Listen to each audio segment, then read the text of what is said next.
इस कार्यक्रम के पुण्यार्चक हैं सिद्धांत जैन, सिविल लाइन, श्री महावीर प्रसाद संजीव जैन सर्राफ, भोगल, दिल्ली।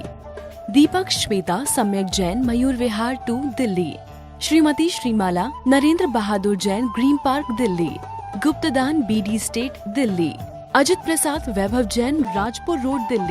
वंदितु सविसिद्धे ध्रुवे मचल मनोभवं गदिं पते बोच्छामि समय पाहुड मृणिमो सुद केवली भणिदम।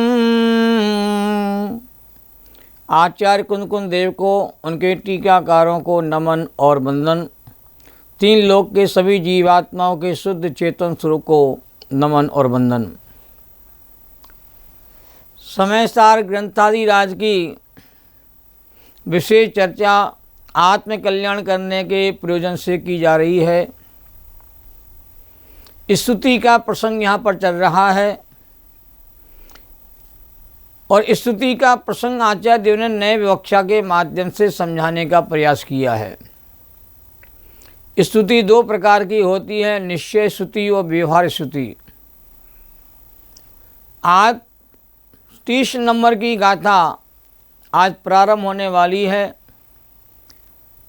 आचार्य कुंदकुंद देव ने एक रोचक और अनुभूत उदाहरण से व्यवहार और निश्चय स्तुति का मर्म समझाया है। जब भगवान आत्मा शरीर में ही रहता है तब निश्चय से शरीर के स्तवन से आत्मा का स्तवन क्यों नहीं हो सकता है, ये प्रश्न यहाँ पर किया है। और इसी प्रश्न के उत्तर में 30वें नंबर की गाथा का जन्म हुआ है कि देह स्तुति ये तीर्थंकर परमात्मा की व्यवहार से स्तुति है, परमार्थ से नहीं है। और इसी बात को आचार्य देव ने गाथा के माध्यम से कहा है। गाथा में एक सुंदर उदाहरण दिया है, अनुभूत उदाहरण है। पहले गाथा का हम लोग पाठ करेंगे, उसके बाद विशेष चर्चा आगे करेंगे। लय रम्मी वर्ण दे जय लविरल्लो वर्णया कदा होदी देय गुणे तो बनते ना केवली गुणा तुदा होंती। अब इस गाथा को धीरे धीरे हम लोग उसका पाठ करते हैं। नय रम्मी वर्ण दे जय नवी रणलो वर्णया कदा होदी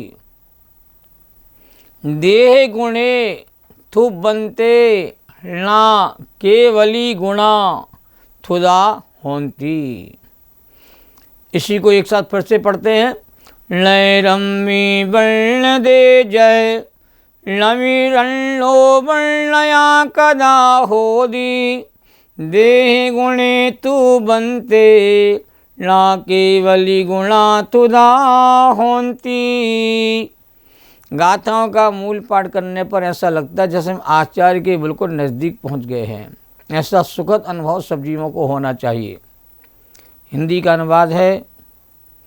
वर्णन नहीं है नगरपति का नगर वर्णन जिस तरह केवली वर्णन नहीं है देश तो वन उस तरह। ये पद्यानुवाद हुआ। अनुवाद इस प्रकार है। जय माने जैसे, ण रमी माने नगर का, वर्ण देवी माने वर्णन करने पर भी, रणो माने राजा का भी, वर्णया वर्णन कदा माने किया हुआ, ना होदी नहीं होता। इसी तरह देह गुणे देह के गुणों की तू बनते माने स्तुति करने पर, केवली गुणा केवली भगवान के गुणों की, नाथदा माने स्तुति नहीं होती माने होती है। अब बड़ी सुंदर ढंग से सीधी सरल भाषा में आचार्य ने नयों का ज्ञान करा दिया है। जैसे नगर का वर्णन करने पर राजा का वर्णन नहीं होता, उसी प्रकार देह के गुणों की स्तुति करने पर भी केवली भगवान के गुणों की स्तुति नहीं होती। 26 गाथा से लेकर के 30 गाथा तक इन 5 गाथाओं में व्यवहार और निश्चय स्तुति का विस्तार से विवेचन किया गया है। आगे की जो 31, 32, 33 गाथाएं आएंगी उनमें निश्चय स्तुति का विशेष वर्णन किया जाएगा, जो बहुत मार्मिक है, जिसकी चर्चा हमारी आगे आने वाली है। अब विचार करिए कौन सी स्तुति हमारी सच्ची है, हमें कौन सी स्तुति करना चाहिए और कौन सी स्तुति से हमें लाभ मिलेगा।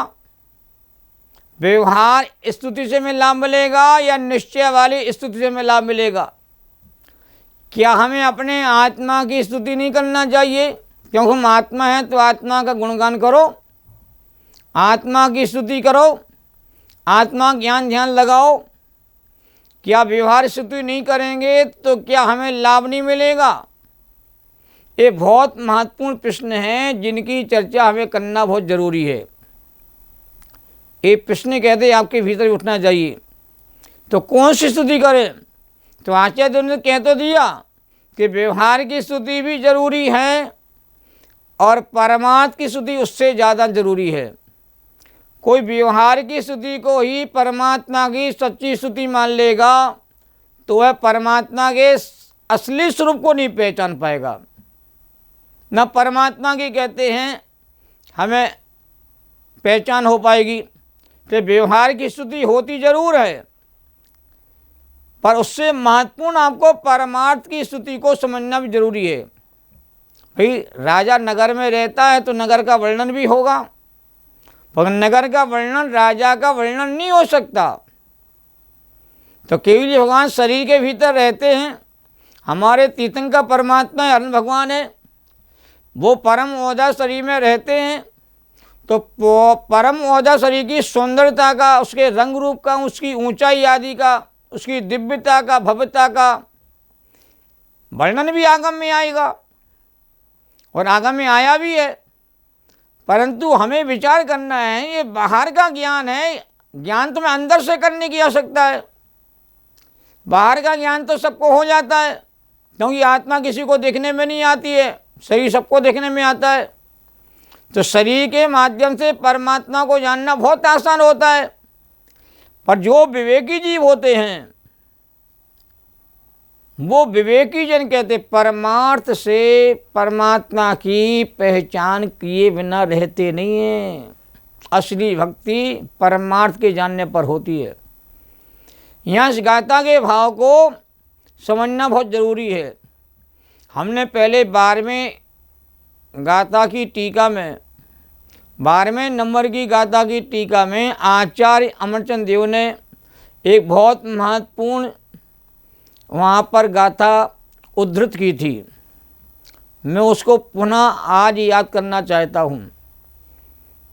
जय जय जणमय पवजय तामा व्यवहार निश्चय मुहे एकेण विनाची जयी तीर्थम अण्णे तच्चम। आचार्य क्या कह रहे हैं, यदि जिन मत में परिवर्तन करना चाहते हो, जिन धर्म को समझना चाहते हो, जिन मार्ग को समझना चाहते हो, तो दोनों नयों में से किसी भी नय को नहीं छोड़ना चाहिए, क्योंकि संपूर्ण जिनवाणी नयों की भाषा में कही गई है। नए अनंत भी होते हैं, नए असंख्यात भी होते हैं, नए 47 भी होते हैं, नए 7 भी होते हैं, नए 3 भी होते हैं, नए 2 भी होते हैं। और निश्चय व्यवहार ये दोनों नए आध्यात्मिक नए कहे जाते हैं, और द्रव्यार्थिक नए और पर्यार्थिक नए 2 आगम के नए कहलाते हैं। और आध्यात्मिक का निरूपण निश्चय व्यवहार नए के माध्यम से किया जाता है। व्यवहार नए के भी 4 वेद होते हैं। और निश्चय के 4 भेद होते हैं। इसको जरा हम समझ लें, थोड़ा सा हम समय यहाँ पर लेंगे जिससे आपको सारी बात समझ में आ जाएगी। कि मकान पंडित जी का है, दुकान पंडित जी की है, ऐसा भी लोक व्यवहार में कहा जाता है। ये व्यवहार नहीं का कथन है। और शरीर को भी आत्मा कहा जाता है, ये भी व्यवहार नहीं का कथन कहलाता है। मति ज्ञान आदि की पर्याय, राग आदि विकारी भाव की पर्याय जीव की हैं, यह कथन भी कहते हैं, व्यवहार न से कहा जाता है। आत्मा में ज्ञान दर्शन चात्र आदि अनंत गुण भरे हुए हैं। आत्मा ज्ञान आदि गुणों का भंडार है, खजाना है, एक कथन भी व्यवहार का है। पहले के 2 कथन असद्भुत व्यवहार ने के हैं कि मकान जीव का है, एक कहना शरीर जीव है ऐसा कहना, ये दोनों असद्भुत व्यवहार ने के कथन हैं। मति ज्ञान आदि जीव के हैं, राग आदि विकारी भाव जीव के हैं और ज्ञानादि गुण जीव के हैं, ऐसा कहना ये सद्भुत व्यवहार का कथन है। तो व्यवहार के कथन किए बिना न अपनी कमजोरी पता चलेगी, न आत्मा का व्यवहार पता चलेगा, न लोक व्यवहार का संचालन होगा। और निश्चय के भी 4 भेद होते हैं। अशुद्ध निश्चय नय, एक देश शुद्ध निश्चय नय, शुद्ध निश्चय नय और परम शुद्ध निश्चय नय। तो रागी, अज्ञानी, मोही, मिथ्या दृष्टि किसी जीव को कहा जाता है, ये अशुद्ध निश्चय ने से कहा जाता है। ये सम्य दृष्टि हैं, ये अंतरात्मा है, ज्ञानी पुरुष हैं। ये जो कथन किया जाता है एक देश शुद्ध निश्चय ने से किया जाता है, यह केवल ज्ञानी है।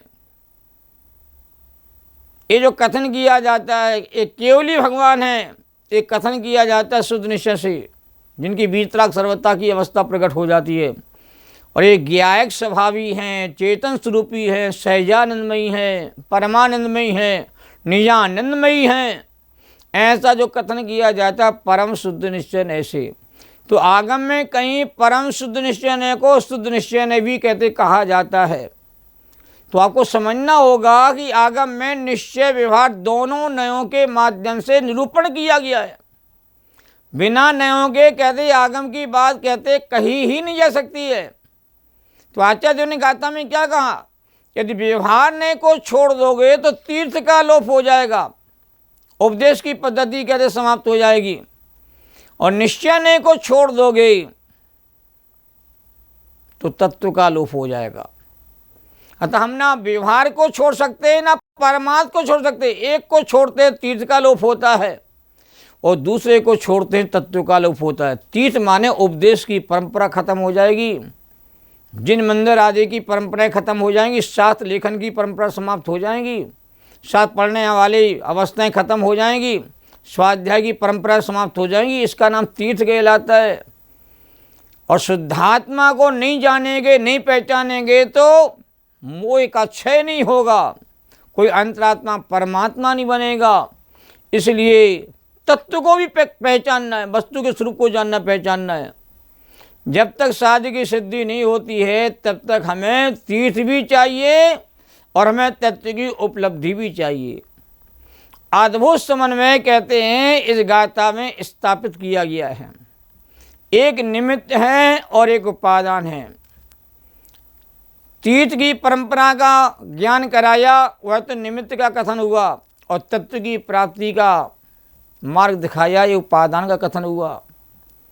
तो हमारे टीकाकार अमरचंद देव ने इसकी व्याख्या कहते नहीं की है 30 नंबर की गाथा की। इतना कहा है कि जिस प्रकार नगर का वर्णन करने से उसके अधिष्ठाता राजा का वर्णन कहते नहीं हो सकता, कि नगर अलग है और राजा कहते अलग है, दोनों एक नहीं है। नगर और राजा दोनों को एक कहते कतई नहीं माना जा सकता है। नगर भिन्न है और नगर में रहने वाली प्रजा भी भिन्न होती है, राजा भी भिन्न होता है।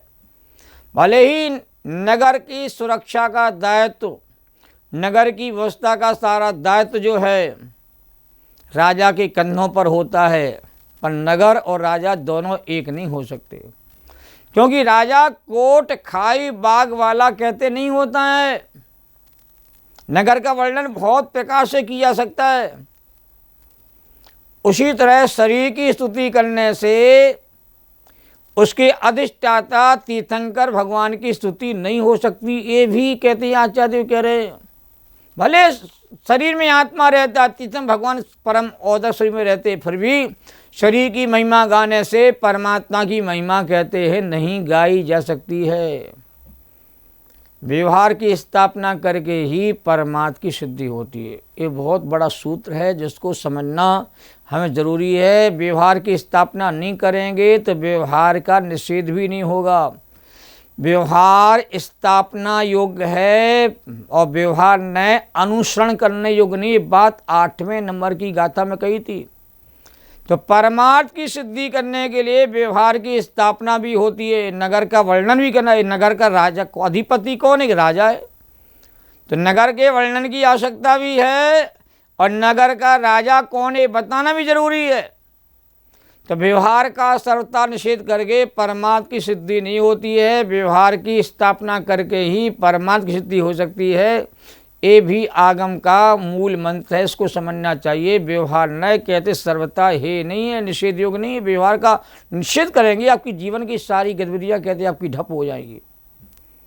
पर व्यवहार निभाते निभाते मुझे कहते परमार्थ की प्राप्ति हो जाएगी, सुख की प्राप्ति हो जाएगी, परम सुख की प्राप्ति। ऐसा भी 3 काल में होने वाला नहीं। जीव अनादि काल से व्यवहार को छाती से चिपका के बैठा हुआ है और व्यवहार निभाने पूरा जीवन लगा देता है। और परमार्थ को पहचानी पर मैं कौन हूँ, मेरा क्या स्वरूप है। अब मुझे कहते मुक्ति की प्राप्ति कैसे, कर्म बंधन छुटकारा कैसे मिले, इस बात को समझ नहीं पाता है। तो व्यवहार एक सीमा तक ही उपयोगी होता है, उस सीमा के बाद व्यवहार को कहते छोड़ दिया जाता है। बेटी कहते हैं जब तक सयानी नहीं होती तब तक बेटी की सुरक्षा होती है, बेटी की देखभाल होती है, उसे गुणवान बनाया जाता है। जब सयानी हो जाती है उसी बेटी को कहते घर से विदा करने का रिवाज भी भारतीय संस्कृति में है। श्रीनगर की प्रशंसा एक प्रकार से राजा की प्रशंसा ही कहलाती व्यवहार में। और नगर की सुंदरता है, सुरक्षा है, सुव्यवस्था है, राजा का काम कहा जाता है। इसी तरह देह का सुंदर होना, सुगठित होना, सुव्यवस्थित होना भी आत्मा के पुण्योदय का सूचक है। अतः देह के आधार पर की गई स्तुति सर्वथा असत्यार्थ भी नहीं होती है और निश्चय से तो शरीर के गुण आत्मा गुण हो ही नहीं सकते। अतः निश्चय से शरीर के आधार पर की गई स्तुति तीर्थंकर परमात्मा की स्तुति कैसे संभव है। दोनों नयों के वक्तव्य आगम के होने पर भी एक परम सत्यार्थ है और एक कथनचित सत्यार्थ है और कथन असत्यार्थ है। समय सार गणतादि राज का मूल प्रयोजन भेद विज्ञान ही है। फिर विज्ञान के लिए ही पूरा ग्रंथ समर्पित है और देश से एकत्व के व्यामोह को छुड़ाने के लिए ही समय सार की रचना हुई है और स्थिति की चर्चा उदाहरण के रूप में यहाँ पर आई है और शिष्य के प्रश्न के रूप में यहाँ पर आई हुई है और नए विभाग के आधार पर उसका समाधान कहते यहाँ पर किया गया है। तो जिनागम का मर्म नए विवक्षा से ही निकाला जाता है, बिना नयों के ज्ञान के जिनागम का मर्म कहते हम कहते प्राप्त नहीं कर पाते हैं। इस रहस्य को कहते हमें अच्छी तरह समझना चाहिए। जो नयों के ज्ञाता होते हैं वही वस्तु स्वरूप के असली ज्ञाता होते हैं। जो वस्तु स्वरूप के ज्ञाता होते हैं वही आत्मा की अनुभूति करके अपने प्रयोजन को सिद्ध कर लेते हैं। हमें नयों के माध्यम से नयातीत होना है और नए को जाने के बिना कोई नयातीत हो नहीं सकता है।